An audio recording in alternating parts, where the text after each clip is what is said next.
Usually, when there is a discussion about Hitman Codename 47, the general consensus goes towards it being a clumsy old game that people should skip in order to play more recent games. I disagree, but I'm not here to be an old man yelling at clouds.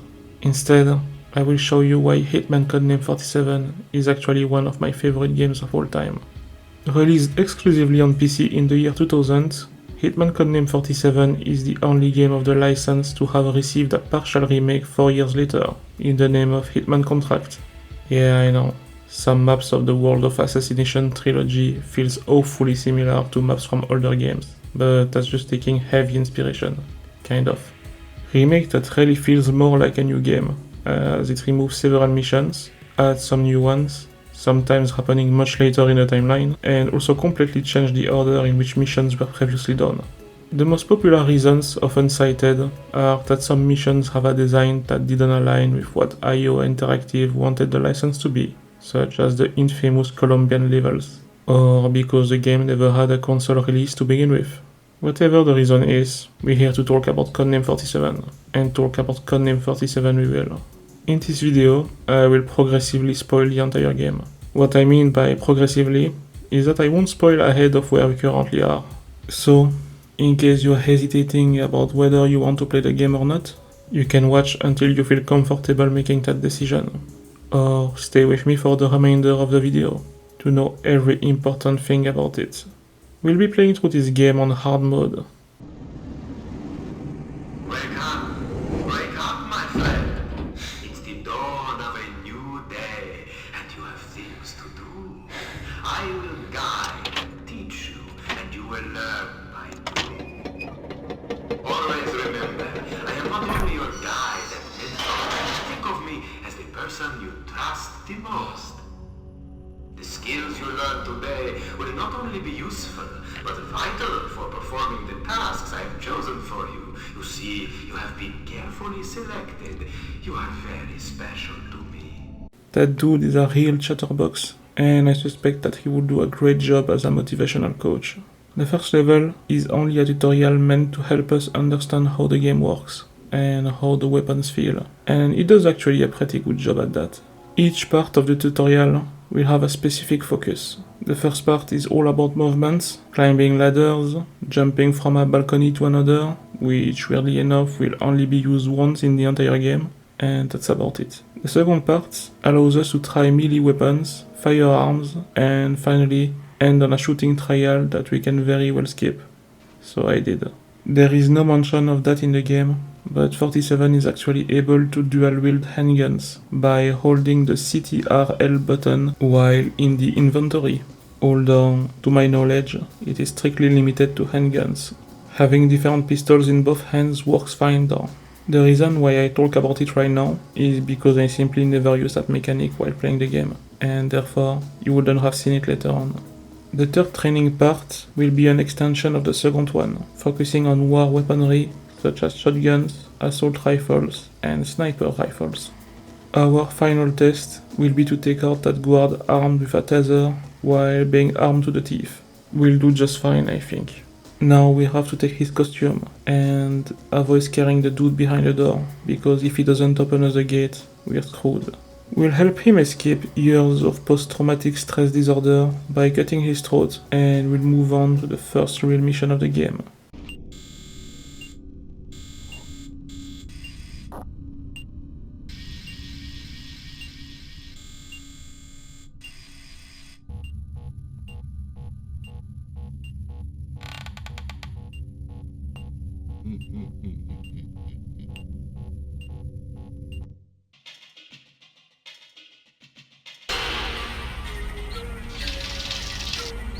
So this is Hong Kong. People talk of it as an interesting place, filled with mystery, laughs, and excitement, they say. Not really my scene.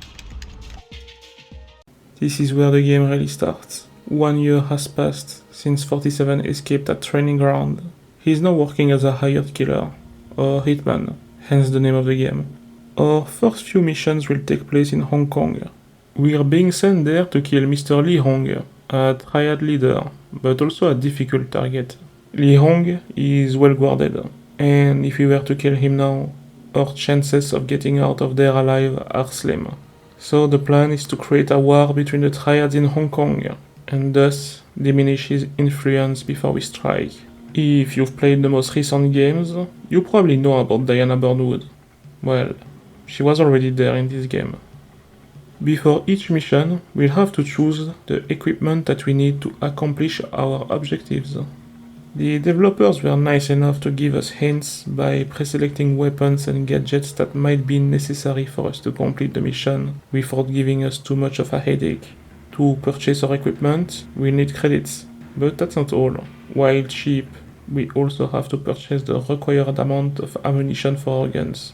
Completing missions will allow us to collect a hefty amount of money, more than we could ever spend, to be perfectly honest with you. Now, there is a mechanic that isn't mentioned in the game. If you were to butcher everyone John Wick style, you wouldn't be punished like in the other Hitman games with a bad rating, because the game doesn't feature ratings per se, at least not visibly. In Hitman Codename 47, your rank is hidden. You will only know that you fucked up when during your next mission you will see some weapons grayed out. Is that a big deal? Not really, no.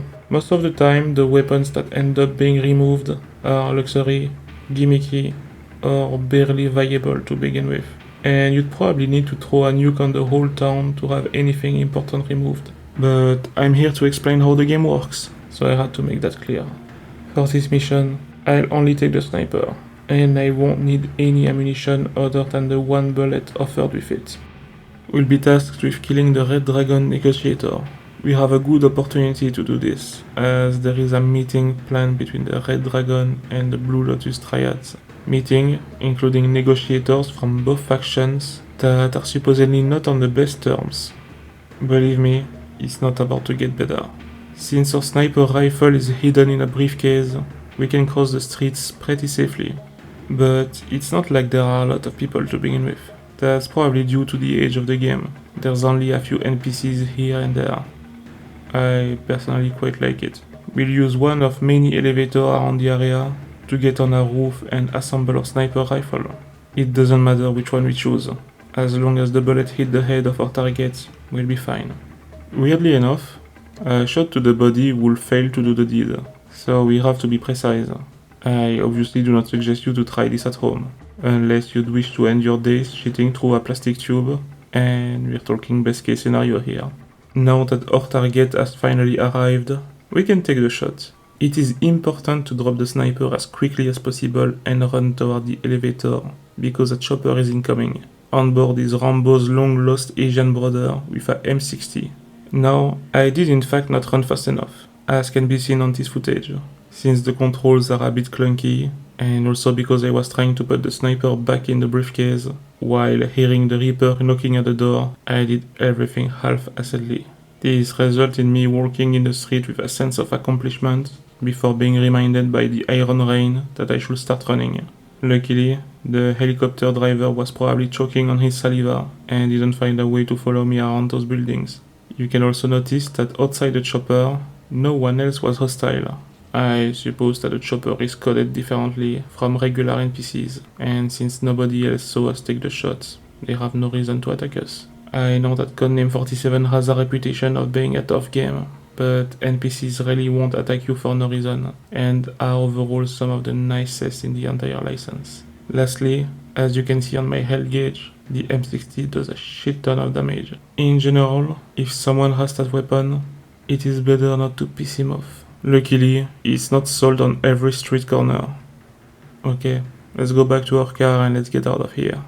Our hit on the negotiator worked, and the Blue Lotus Triad are terrified that Lee Hong is blaming them for the killing of his negotiator. They fear a war between the Triads, and will now send an emissary to Lee Hong's restaurant to apologize. An assassination of the emissary and his bodyguards will look like a counter hit from Lee Hong. The second mission is also pretty straightforward and quick to finish. We'll grab the Oyabun knife and the car bomb with remote detonator. We do not need anything else. Once again, our target will arrive in a car, and weirdly enough, there is a sniper rifle hidden on a nearby street. But we won't take it, because we have a meeting with the driver of the emissary. We'll wait until that civilian is gone to slice the throat of that poor chap. Someone is about to pass the night in the sewers, but it's not like it's going to bother him anyway. Since we are disguised as the driver, we can now freely put the bomb inside the car and wait until the emissary leaves, which will automatically happen as soon as we set up the bomb. Otherwise, he'd stay inside for around 10 minutes, I believe. Before detonating the bomb, we'll wait until the car reaches the bodyguards guarding the corner of the street, just to make sure that we kill all of them with the explosion. That's it, we're done. So, our hit on the Blue Lotus Triad has triggered a full-scale war, although there is a slight problem.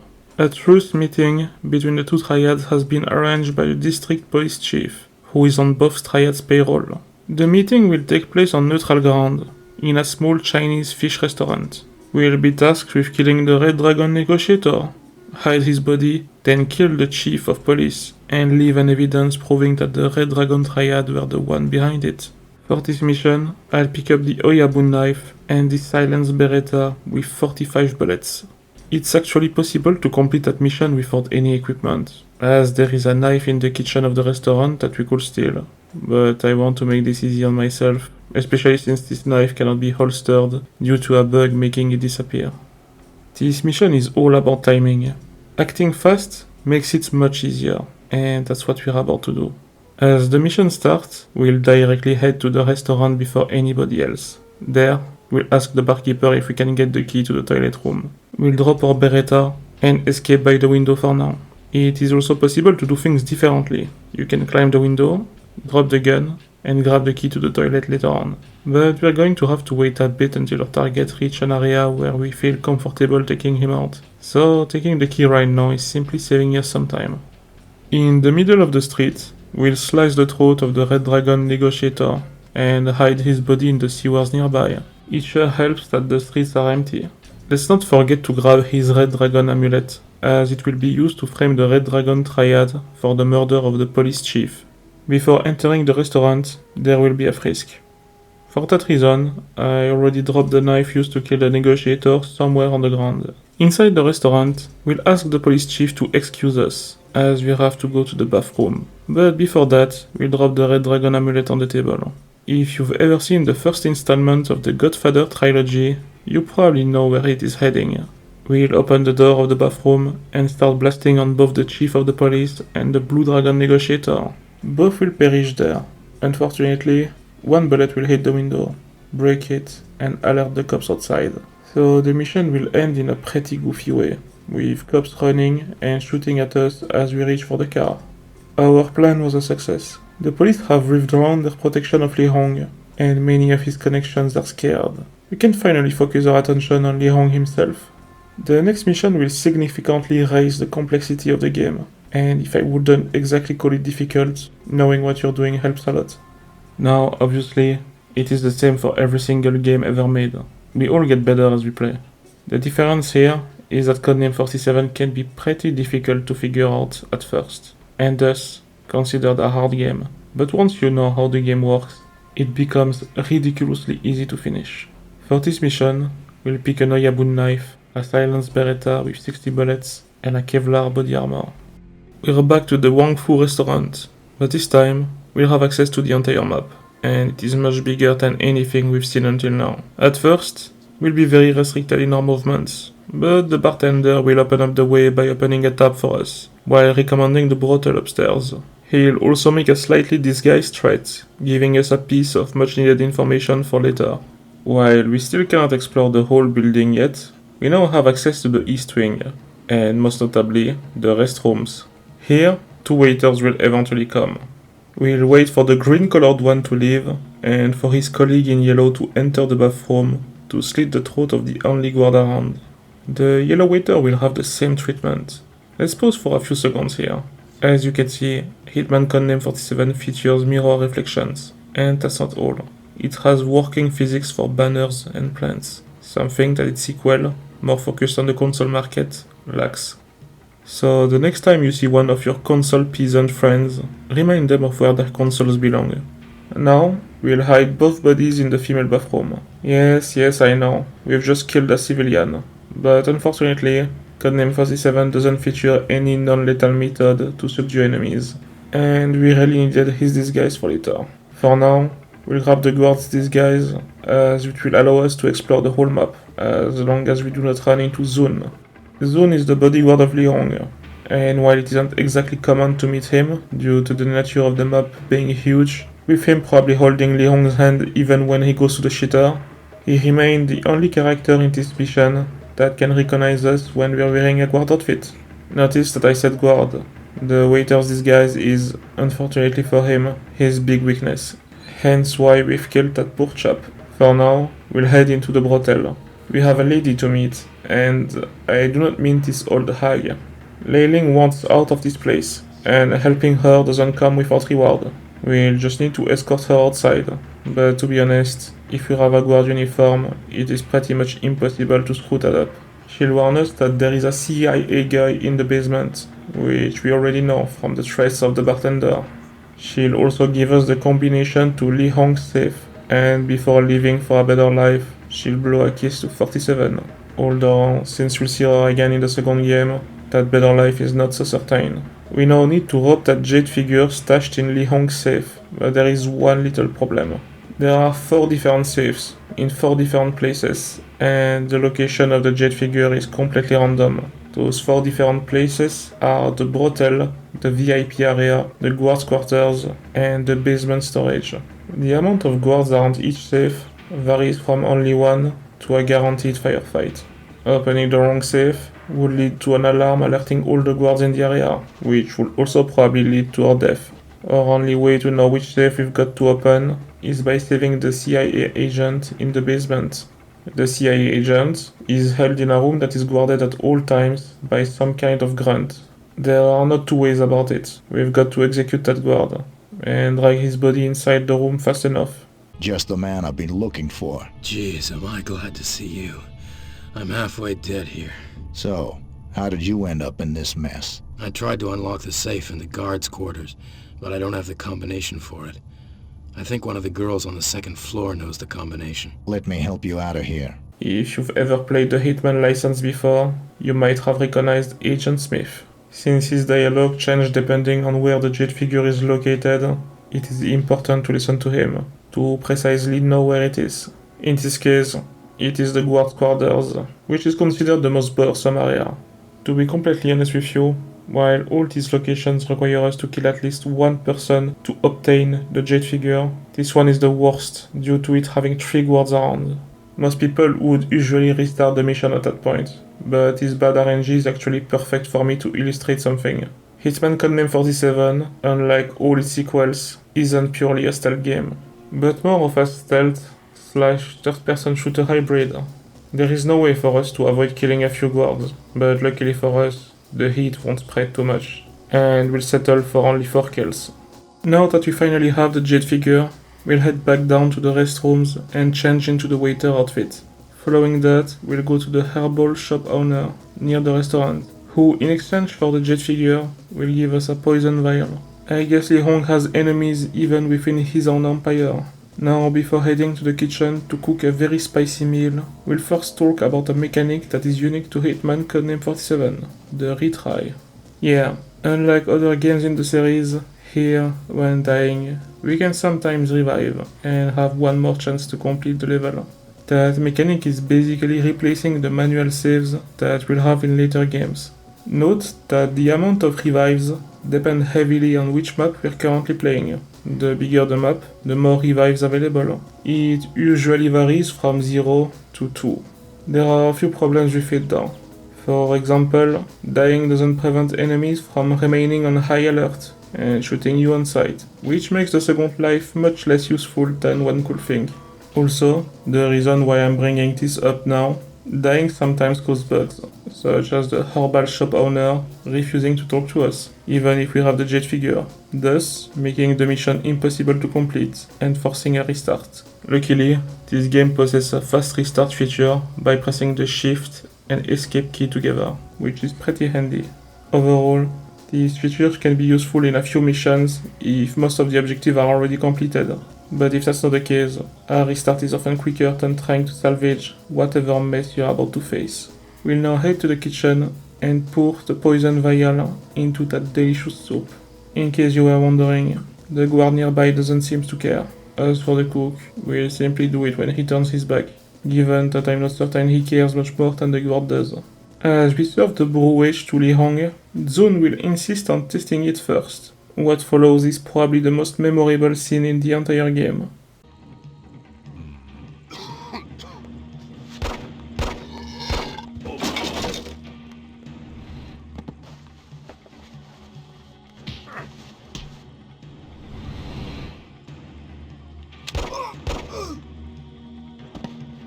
Lee Hong isn't dead, but the same cannot be said about Zun, who, in his last breath, protected Lee Hong the best he could. One thing is for sure, he didn't go down easily. Now, after what just happened, you might be thinking that our cover is blown, and that the Triad already has kidnapped our dog, and our entire family is being tortured in a slimy dark room. But while the Triad members are running in, due to the gunfire that they might have heard, the civilians continue with their life as if nothing happened.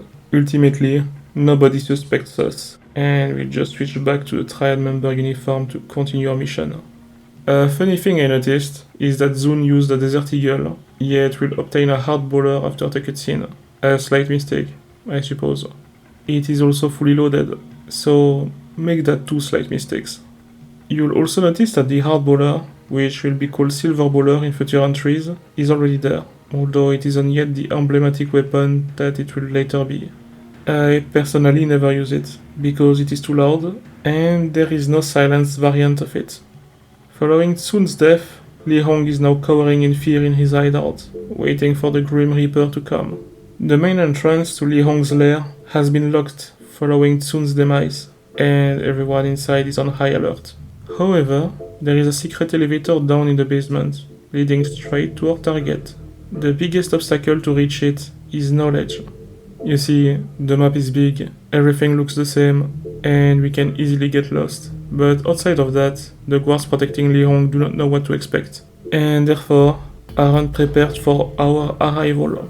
Lee Hong himself is completely panicked, and the moment he enters a room with a blind spot for us to hide is the moment the shadows will take him. As we slice the kingpin's throat, a grunt may or may not see him fall to the floor. Regardless of that, if nobody has seen us wielding anything suspicious, we won't be bothered. There's a letter on his body that reads, Vienna, 2899. Dear friends, I must support the new thoughts of our project. I am sick and tired of waiting for this old man. As you know, my work needs a steady hand and sharp wit. And I'm not getting younger. Therefore, I support the idea about splitting the fruit. Let's split the fruit while we can still savor it.